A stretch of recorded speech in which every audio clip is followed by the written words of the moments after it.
everyone, happy Sunday. I'm Delicia. Thanks for tuning into the Cigar Vixen channel. And wanted to give a very special shout out to my friends at Boyd's Tobacco up near Paso Robles. And this is a cool hat that some friends from there brought me when I saw them last month at the Cigar and Spirits magazine event. They were kind enough to bring me this really cool Silva brewing hat because, of course, my last name is Silva, and I just thought it was really nice of them to go through the trouble of bringing that. It's a very cool hat, and I love it, so thank you very much. Thought I'd wear it today and show it off during my weekly top 5. So as always, these are the cigars that I've been smoking this week that are coming straight out of my humidor and recommended for your week of smoking. Starting with number 5, we have the Villiger. This is the Sandoro Maduro. It's a Brazilian puro featuring that very flavorful Brazilian Matafina wrapper. This one's going to give you the dried cherry notes, a dark roast coffee. You get a little bit of a red pepper, has somewhat of a creamy smoke. So you get the sweet and spicy coming in and out. And again, all Brazilian tobacco featured here. In fact, they just recently opened a factory, or no, I'm sorry, they had a factory, but now they're exclusively making these cigars out of that factory, I believe is what the latest news with Villiger as far as the Brazilian chapter was concerned. So very good cigar. This was a really nice blend, especially in the Maduro. It does come in a couple different other wrappers, but the Maduro was the one that specifically caught my eye. So really good stick. Number 4, I'm actually smoking. This is the Joya de Nicaragua. This is the Clásico, one of their oldest lines. Nothing fancy with this cigar. It's pretty straightforward. It has the Ecuadorian Connecticut wrapper on it and then all Nicaraguan tobacco inside. It's a pretty mild stick, cedar, a little bit of light pepper, creamy, great with a morning coffee. I always talk about that. I actually met somebody recently at an event that said, well, I've never smoked a cigar in the morning. That's like, they looked at me like I was crazy when I was saying, oh, this cigar is good for morning. And I said, oh my gosh, you're missing out. Definitely have to have a cigar for the morning with your cup of coffee. Maybe not every morning, but especially on a morning where you don't have to be anywhere and you can just relax. Highly recommend that you start doing the morning coffee and your cigar. It's just a really nice way to start the day. So this would be a great one to go with if you've never tried one, or if you're newer to smoking. This is a very mild stick, not crazy on the flavor, just nice, easy to smoke, and comes in a variety of sizes.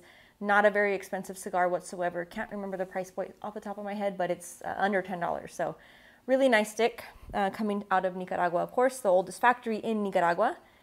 Number 3, this going out to this beautiful stick. This is the EP Carrillo Dusk. This is part of the classic line. EP Carrillo does have a very extensive portfolio. But again, this is part of their classic line. So there's a variety of different cigars within that line. But this one is just pretty to look at. It's got the dark, nighttime type of coloring with the wrapper, as well as the band and then the nice gold embossing on there. And this one's featuring, it says a U.S. wrapper. It has to be Connecticut broadleaf. I would imagine could be Pennsylvania. Believe based on flavor, I want to go more with the Connecticut broadleaf on this one. It has an Ecuadorian binder and the Nicaraguan filler, black coffee, cocoa, coffee bean, little bit of a spicy undertone in there. More so those coffee and the roasted notes is what you're going to get with this one, and a little bit of a creamier type of a smoke, but very nice.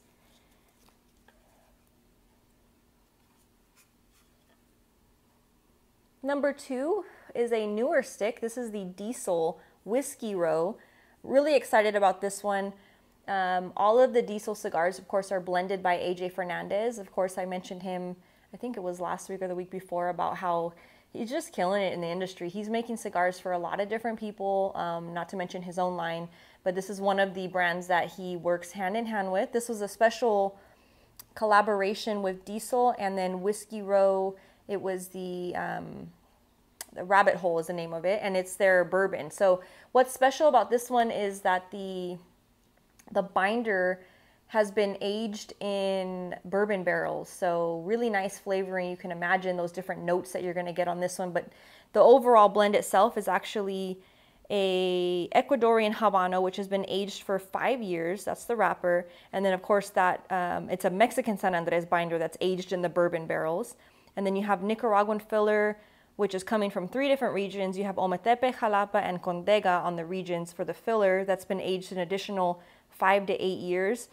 So you're getting the white peppers, you get a charred oak flavor on this one. Of course, with the bourbon, you know, barrels are going to give you some of those enhanced flavors. You get kind of like the caramel vanilla background.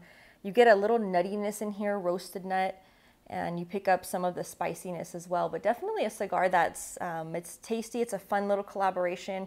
Of course, both of these brands are fairly younger brands, I guess you could say. They're not like, they don't claim to have this super extensive old family history like some of the other alcohol spirits sides of things. So this one, they're teaming up again with Diesel, which is also a fairly younger brand. Hasn't been around for a ton of years, but it's been around for a little while. But again, great tasting stick, good construction on it. Of course, anything that AJ touches is always a good thing. So definitely want to try this one out. And then number 1 is actually returning to the lineup. This is the Muestra de Saca. This is the Nacatamal. It's so good. I featured it twice. Definitely a stick that you want to try and pick up if you can. It is a little bit pricier. It's around 15, 16 bucks. But again, it's blended by Steve Saka, part of the Muestra de Saca line. In fact, the second size to that line that he's created. Really good stuff. It's a 6x48, beautiful stick. It is featuring a, it's a Ecuadorian Habano wrapper and the Nicaraguan binder and filler. This one gives you the black peppers, the, you know, licorice kind of anise flavors. You get a nice nuttiness, a creaminess to it. You pick up a sweeter kind of a red chili pepper.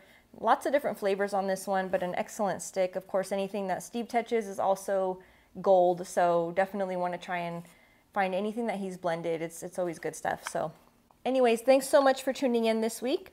And I look forward to seeing you next week, and I'll try and go through all your comments, and I appreciate all the feedback and the questions and just the different comments that you guys provide every week. So cheers to you and have a wonderful week.